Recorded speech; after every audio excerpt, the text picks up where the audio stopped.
Bonjour à toutes et à tous, ici Opakiona.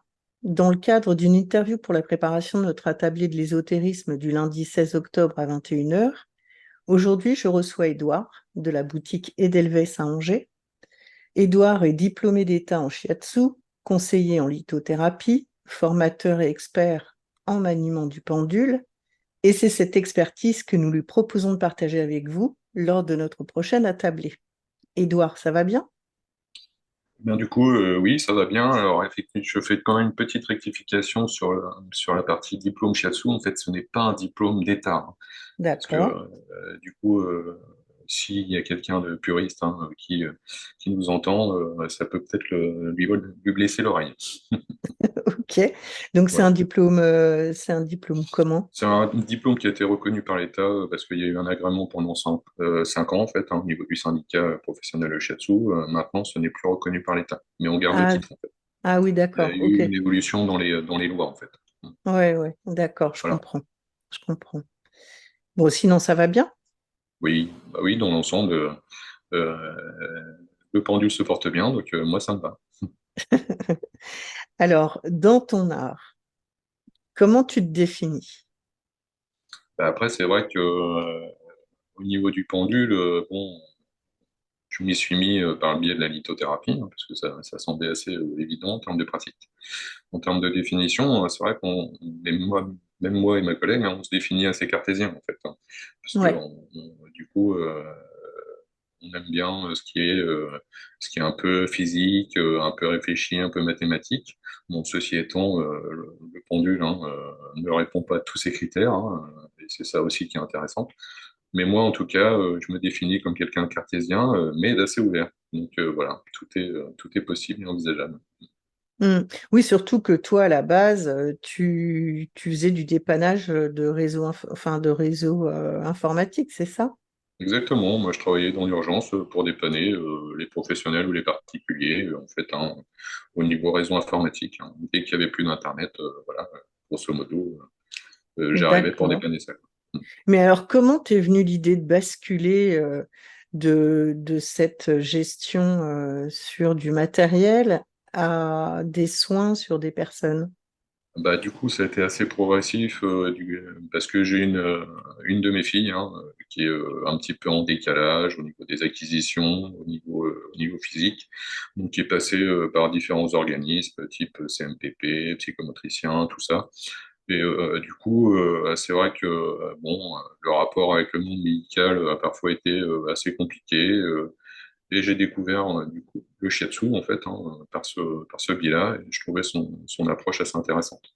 Donc de fil en aiguille, bah, je me suis formé au shiatsu, j'ai migré mon activité, hein, et la lithothérapie en fait en parallèle était déjà en fait en sommeil depuis un certain temps, hein.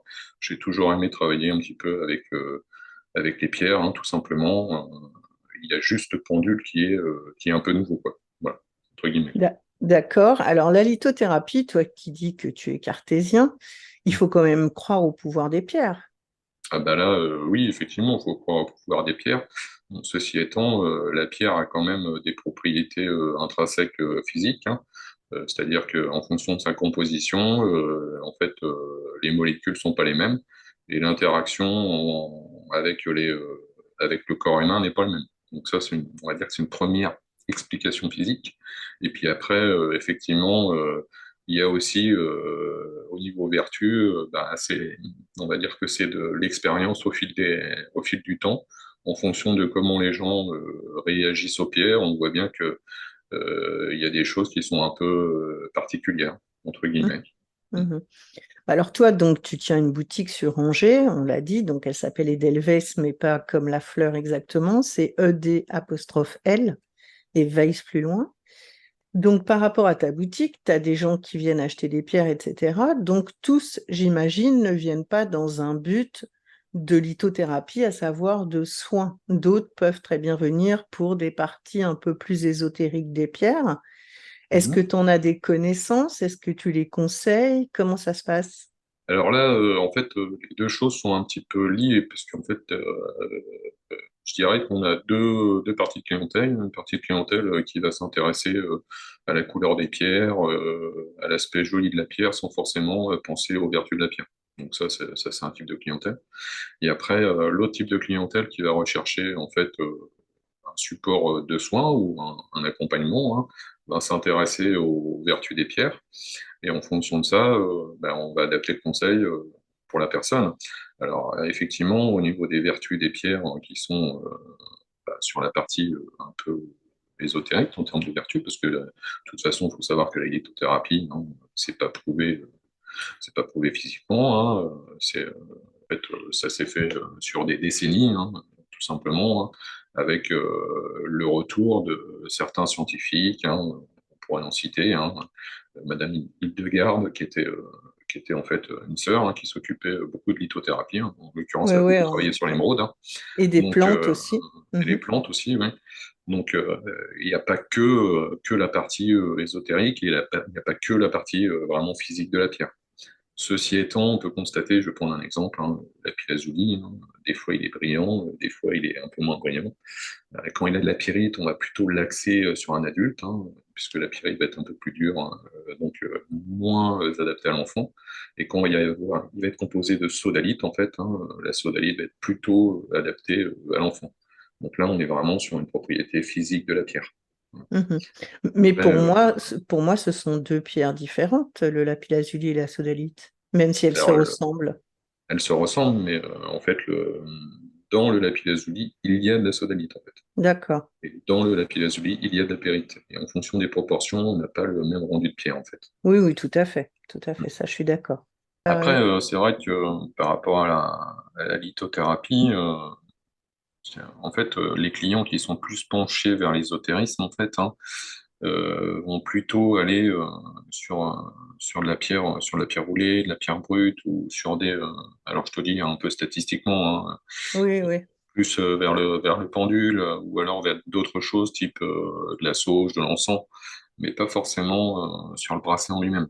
Ah oui, bien Euh, sûr, bien sûr. voilà, Oui, oui, tout à fait. Enfin, ceci dit, oui et non, parce que on porte aussi, je dis on parce que je m'inclus dans ce type d'utilisation, mais on porte aussi des bracelets pour la protection, exactement, tout pour à fait. plein de choses comme ça. Donc, Après, il y a, si tu veux, en termes d'explication de Pierre, il y a automatiquement, il y a un côté physique et puis il y a un côté ésotérique, dans le sens où, si je te prends l'exemple de l'obsidienne, la larme d'Apache, bah, c'est vrai que quand tu expliques aux gens, effectivement, qu'il y a la partie protection, mais aussi il y a la partie deuil, oui, avec, chasser un peu le effectivement, chagrin, etc. voilà, pour Mhm. chasser le chagrin, là, on n'est pas dans de l'explication vraiment cartésienne, hein, on est d'accord. Ah oui, tout à fait. Mais par contre, c'est vrai que c'est une pierre qui fonctionne très bien pour ça, quoi. C'est un bon Exactement. accompagnement. Mhm. Oui, oui, tout à fait. Bon, d'accord. Mais alors, tout ça, ça nous éloigne beaucoup du pendule. Oui, un Mais petit peu. c'est Mm. vrai, c'est vrai. Mais alors, du coup, toi, tu fais des ateliers aussi de formation de pendule, Mm. etc. Euh, comment toi, tu as déjà découvert ta capacité à te connecter au pendule, etc. Mais en fait, le magasin, je dirais, a fait que. Voilà, on voyait pas une boutique sans pendule. Et puis après, moi, je me vois pas vendre quelque chose sans pratiquer. Voilà, ça a toujours fait partie de, je dirais, de mes prérogatives et puis de celle de ma collègue aussi, hein, d'ailleurs. Hein. Donc, moi, il faut savoir que j'ai fait une formation de magnétisme aussi. Mhm. Il y a à la suite de mon shiatsu. Hein. Bon, alors, je me considère pas comme un magnétiseur, hein, mais en fait, c'était pour de l'acquisition, en fait, d'un savoir-faire, d'une compétence. Je me suis dit, tiens, peut-être que ça me servira en termes d'outils plus tard. Donc, effectivement, on a fait des exercices aussi de pendule, hein, de mesure de niveau énergétique, de mesure d'aura, de rééquilibrage. Donc, et en plus, c'est vrai que je trouve ça assez ludique, le pendule. Hein. C'est vrai que Mhm. c'est un outil qui est vraiment intéressant pour ça. Hein. Suffit de se faire confiance, en fait, hein, tout simplement, et ça marche plutôt bien sans se poser 10 milliards de questions, quoi. Mhm. C'est un outil qui est assez intuitif, hein, au final. Hein. Et c'est comme ça que ça marche. Après, j'ai fait tout simplement des tests personnels. Voilà. Des Mhm. tests personnels en fonction de l'utilisation, ça va être trouver des objets, ça va être tout simplement répondre à des questions sur un bilan que j'ai déjà fait. Tu vois, par exemple, le shiatsu, on a vraiment, alors on parle pas de diagnostic, nous, on parle de bilan shiatsu, hein, donc on fait un bilan physique de la personne, on arrive à des résultats sur des tableaux qui sont complexes. Bah, il m'arrivait de, voilà, pour voir si j'étais parti dans le bon sens, vérifier mon bilan avec le pendule. Voilà, ce qui me permettait de travailler aussi en même temps avec le pendule à côté pour voir si j'étais pas à côté bah, pour m'entraîner, tout simplement, quoi. Mm. Mhm. Et de fil en aiguille, bon, bah, tout ce que j'ai, on va dire, acquis en expérience et en pratique avec le pendule, eh ben, j'essaye de le retransmettre de façon, alors là, je reprends le mot quand même, hein, un peu cartésienne aux gens, dans le sens où, voilà, il y a des conventions à respecter, il y a des conventions à établir. Effectivement, on peut avoir un lien avec le pendule qu'on choisit. Il y a aussi des choix qui sont ce qu'on appelle médiumniques, en fait, hein, tout Mhm. simplement, hein, où, voilà, il y a toujours la petite phrase, tiens, cette pierre ou ce pendule m'a appelé. Bah, Mhm. ça peut être la réalité, voilà, mais pas que. Mais moi, Donc je on fais essaye de des voir ça. expériences. Quand je reviendrai dans ta boutique, on verra si tu as des pendules sur socle et non pas au mur, tu vois. Hmm, Mais moi, j'ai déjà fait l'expérience de mettre mes mains autour du socle avec tous les pendules qui pendent, tu vois. hmm. Et t'en as qui s'agitent plus rapidement que d'autres, c'est-à-dire qui réagissent davantage à mes ondes, on va dire, Oui, c'est ça, ouais, tout à et fait. vers lequel je vais me diriger forcément, enfin pour le tester en tout cas, et puis s'ils sont plusieurs, pour choisir avec lequel j'ai l'impression de mieux communiquer. Donc c'est pas forcément toujours, Bah, c'est pas toujours cartésien, on va voilà, dire c'est ça comme ça, ça. on est Non, non, d'accord. il y a effectivement la première chose, hein, il y a plein de gens qui arrivent en boutique, et, voilà, ils regardent en fait la boutique, ils vont être, et ils nous le disent, bon, bah voilà, on va vers ça parce qu'on a été appelé par ça. Ou alors on choisit le pendule parce qu'effectivement, on sent que la vibration est plus que positive en fait. Donc là, c'est pas un choix, je dirais, physico-mathématique, hein, c'est vraiment un ressenti. Donc Mhm. l'idée, hein, lors de cours, en tout cas au niveau des ateliers, hein, c'est de faire un petit peu un mix de ça. C'est de voir si le ressenti va bien correspondre aussi à la pratique et si la pierre va bien être adaptée. C'est l'avantage aussi d'être lithothérapeute, hein. La pierre va Mhm. être bien adaptée, en l'occurrence, s'il a choisi un produit de la pierre, à la personne. Voilà. Mhm. On va dire qu'une personne, je prends l'exemple, une personne très triste, très mélancolique, dans un premier temps, j'ai peut-être lui déconseiller l'obsidienne ou l'onyx. Tu vois, Ouais, tout à fait. même Mhm. s'il a été vers ces pierres-là. Oui, il Donc, faudrait plus un quartz rose ou quelque chose qui exactement. l'apaise davantage. Mhm. Donc, après, au niveau des ateliers, ben, on fait plusieurs exercices et puis aussi on apprend à se mettre en situation. Car, mine de rien, les gens même sont quand même assez tendus la première fois qu'ils utilisent Oui, c'est un, vrai, c'est vrai. un pendule. Voilà, ils en attendent beaucoup alors que, en fait, le principe, hein, je dirais presque qu'on ne doit rien en attendre et on va se laisser guider par, je dirais, la réponse, hein. Mhm. C'est un peu le but, quoi. Et on est bien d'accord que dans la convention, enfin, on est bien d'accord, j'affirme avant même que tu puisses répondre. En tout cas, moi, je suis bien d'accord Mm. avec l'idée que quand tu questionnes ton pendule par rapport à la convention, tu peux soit lui imposer le sens rotatoire pour le oui et pour le non, ou le laisser te montrer de quelle manière lui, il veut exprimer ses deux réponses. C'est ça. C'est exactement ça. Donc, on est bien Ouais, d'accord. Mhm. ouais, oui. Alors là, oui, oui, là, il y a pas de, j'ai pas de souci à ce niveau-là, dans le sens où effectivement, moi, par exemple, hein, si on prend un exemple, hein, je lui ai imposé la convention parce que j'étais un peu à l'inverse des livres. Mais pourquoi je lui ai imposé, c'est que comme je faisais un petit peu, bah, je faisais beaucoup de littérature, j'en avais marre de me faire des nœuds dans les cheveux pour inverser, quoi. Ouais, ouais. Du coup, je lui ai dit, bon, bah voilà, moi, tu prends le sens horaire pour un oui, le sens anti-horaire pour le non, et puis on reste comme ça, quoi. Oui, puis c'est plus pratique que de se rappeler quel pendule fonctionne comment, ou à moins de le redemander avant chaque séance, C'est etc. ça, Mais enfin, bon, c'est ça. bref.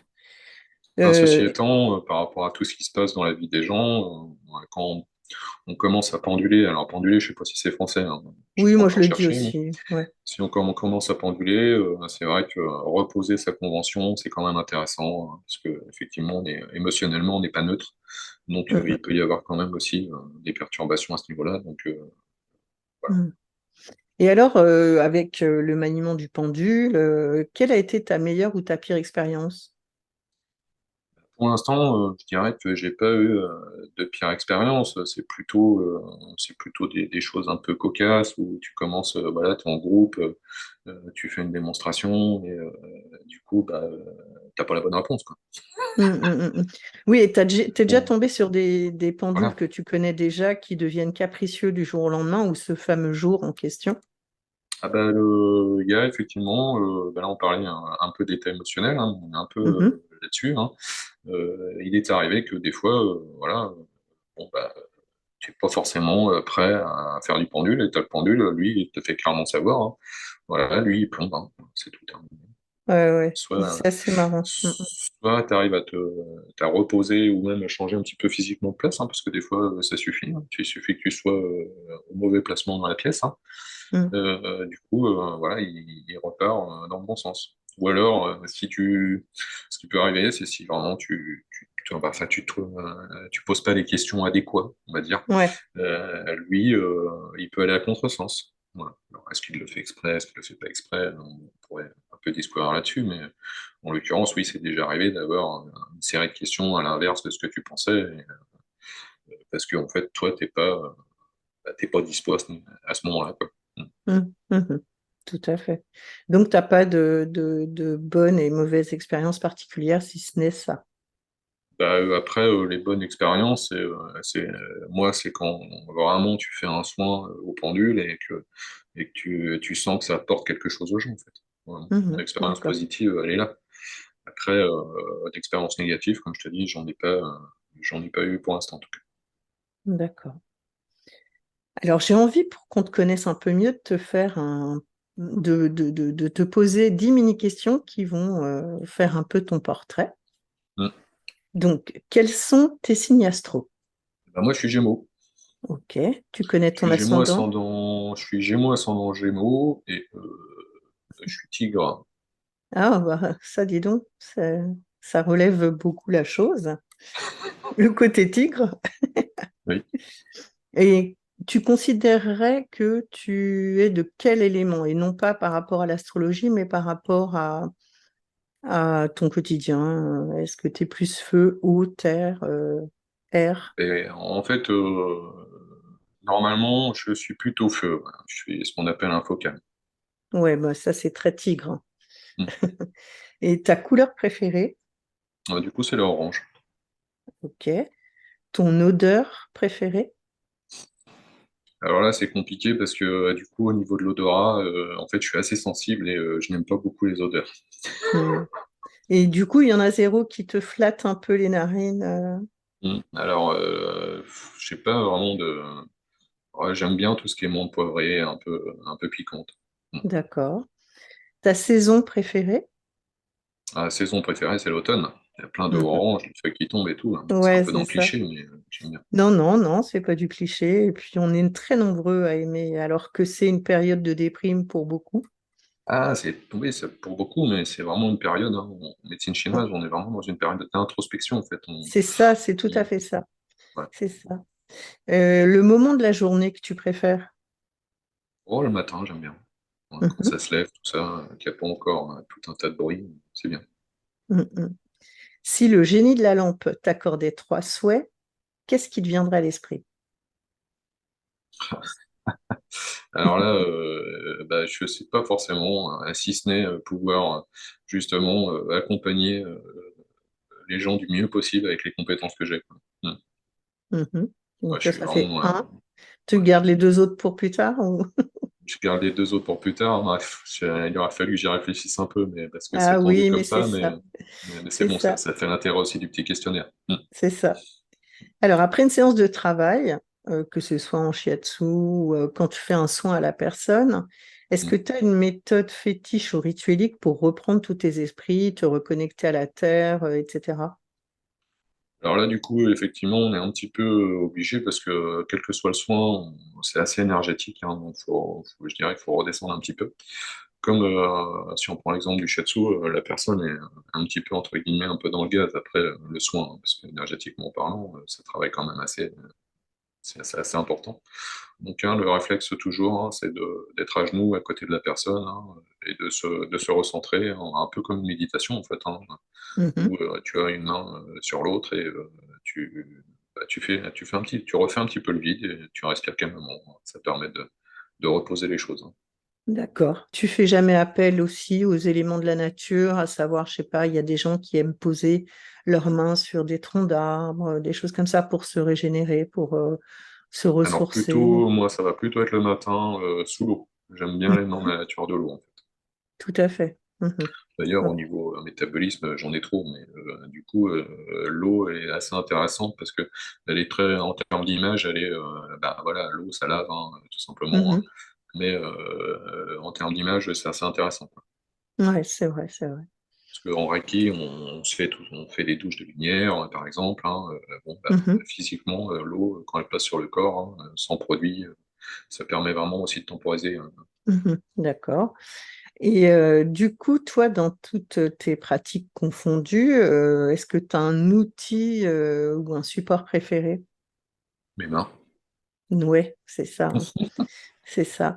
Et est-ce que alors tu m'as dit que tu avais fait du magnétisme, etc., et que, mais plus comme une voie qui faisait partie de ton shiatsu, etc. Mais Oui. est-ce que tu t'en sers en plus du pendule sur les soins à la personne? Alors, c'est quand on fait le rééquilibrage énergétique, en fait, hein. Le rééquilibrage énergétique, on va travailler au pendule, hein, effectivement, sur la partie rééquilibrage de chakra, hein. Mais ceci étant, on a toujours, en tout cas moi, j'ai toujours une main posée, hein, sur le patient pour savoir un peu le patient, le Mhm. receveur, hein, pardon, on n'a pas le droit d'utiliser patient, sur le receveur, hein, pour savoir effectivement énergétiquement comment ça se passe, hein. Et là, c'est pareil, on parle aussi de convention, hein. Oui, Qu'est-ce que oui, des fourmillements, qu'est-ce que c'est pour toi, du froid, du chaud, il y a toutes ces sensations, hein, qu'il faut un peu définir dans ta pratique. Bon, en l'occurrence, moi je m'attache surtout à la chaleur, hein, puisque je suis quelqu'un ouais. d'assez chaud, on va dire. Mhm, mhm. Donc du coup, moi ce qui m'intéresse, hein, c'est de voir comment cette chaleur évolue dans le corps en fonction du soin. Ouais. Et quel cliché t'aimerais démentir concernant les différents domaines qui sont les tiens? C'est vrai que c'est plutôt des clichés au niveau de l'ésotérisme, hein. En fait, ce qui me gêne un petit peu, c'est toujours le fait de caser les choses. Pour moi, il y a des choses qui s'expliquent, il y a des choses qui s'expliquent pas. Voilà, je dirais que c'est aussi simple que ça. Et ce qu'il y a d'intéressant, c'est que justement, dans les choses, des fois qu'on ne peut pas expliquer, eh ben, il y a quand même, et heureusement, du positif. On est là pour ça et un peu pour les canaliser, je dirais. Donc, du coup, le cliché ésotérique, perlimpinpin, ça pourrait être tendance à un peu m'énerver. Oui, oui, non, mais je pense qu'il faudrait prendre l'énergie des supports qui sont à notre disposition, hein, que ce soit les pierres ou le magnétisme, les pendules, etc. Il faut prendre l'énergie, s'en servir correctement avec respect, sans essayer de mettre une étiquette particulière, en fait. C'est ça, exactement. Oui, c'est ça. Dites que quand Mm. en lithothérapie, voilà, on dit qu'il y a une activation de pierre, il y a ça aussi. Il y a la Mm, partie mm, psychologique, hein, ce qu'on appelle un peu entre guillemets, d'ailleurs je sais pas si c'est le bon terme, mais je l'aime bien quand même, c'est une petite induction mentale, hein, dans le sens, mhm. voilà, on va prendre cette pierre pour faire quelque chose. Oui, parce qu'une pierre peut apporter, par exemple, 7, je prends un chiffre au hasard, hein, mais 7, elle a 7 propriétés principales et il faut bien lui dire pour laquelle de ces 7-là, tu fais appel à ce qu'elle contient. Mhm. Bah, d'ailleurs, ça peut être assez marrant. Des fois, je dirais en boutique, la personne elle commence à lire les vertus des pierres, on commence à lui expliquer. Ah oui, mais non, mais moi je souffre pas de ça, je peux pas prendre ça. Voilà. Ouais. Alors que effectivement, la pierre a des propriétés générales, hein, intrinsèques, hein, et d'ailleurs, une pierre est programmable, hein, donc à la limite, je dirais, on pourrait presque prendre n'importe quelle pierre pour faire quelque chose. Mm. Voilà. j'exagère un petit peu parce qu'il est toujours plus facile d'aller dans le sens de la pierre que d'aller à contrario. Oui, Mais c'est quand même mieux. c'est quand même mieux. Mais effectivement, on peut avoir une petite chose qui nous intéresse sur la pierre et pas s'occuper du reste. Oui, oui, bien sûr. Ouais, ouais. Et alors, toi, côté, bon, tu as ta boutique, tu es pas mal occupé, donc tu en es co-gérant hein, avec ta Avec Mélie, oui. collègue. Voilà. Donc, est-ce que tu as ou vous avez des projets prochains Bah, les projets, en fait, hein, c'est vraiment de retrouver, on n'a pas tout mis encore en place, hein, on est vraiment dans une optique de nature sans mêle, hein. D'ailleurs, ça correspond aussi au nom de la boutique, hein. Édouard, lithothérapie, et Weiss, le nom de ma collègue, hein. Donc on est Mhm. vraiment sur cette symbiose, parce que ma collègue, en fait, est une ancienne fleuriste. Ouais. Ah, donc il y a quand même cet aspect naturel, respect des plantes et entretien des plantes qu'elle a toujours eu. Donc là, l'idée, ça serait d'augmenter un peu la synergie, je dirais, des choses, c'est-à-dire Mhm. l'effet des pierres avec l'effet des plantes et l'effet énergétique manuel, on va dire ça comme Oui, ça. c'est ce que j'allais dire, parce que si elle s'y connaît en plantes, le lien est vite fait, quoi. Enfin, tu vois, C'est ça. la connexion, elle est presque évidente, tu vois. Nous, là, Surtout qu'on récemment, parlait d'île de garde, tu vois, tout à l'heure, et tout à voilà, fait. quoi. Mhm. Par rapport à ça, on s'est reformé il n'y a pas longtemps en aromathérapie, donc en projet, on va essayer de faire une synergie hein, sur l'aroma, les pierres, les soins, tout simplement. Pas tout simplement, Mhm. des fois c'est Mhm. pas toujours évident de mettre en place. Ok. C'est un peu le projet. Bon, est-ce qu'il y a des petites choses que tu veux rajouter avant qu'on termine cette petite interview? Bon, non, je pense que j'ai été assez loquace. D'accord. Bon, bah alors écoute, je vais déjà toi te remercier pour ta disponibilité. J'ai hâte de l'émission pour qu'on puisse parler. Tu es avec Galouf ce jour-là, qui elle aussi est très Pierre, hein. Donc Oui, j'ai l'impression qu'on va presque oublier le pendule, mais il faudra pas qu'on l'oublie, hein. oui, oui. Voilà. Et puis ben, je te remercie et je remercie toutes les personnes qui nous ont écoutés. Ben, merci à toi aussi de m'avoir interrogé. Moi, je Avec t'en plaisir. prie. Au revoir tout le monde.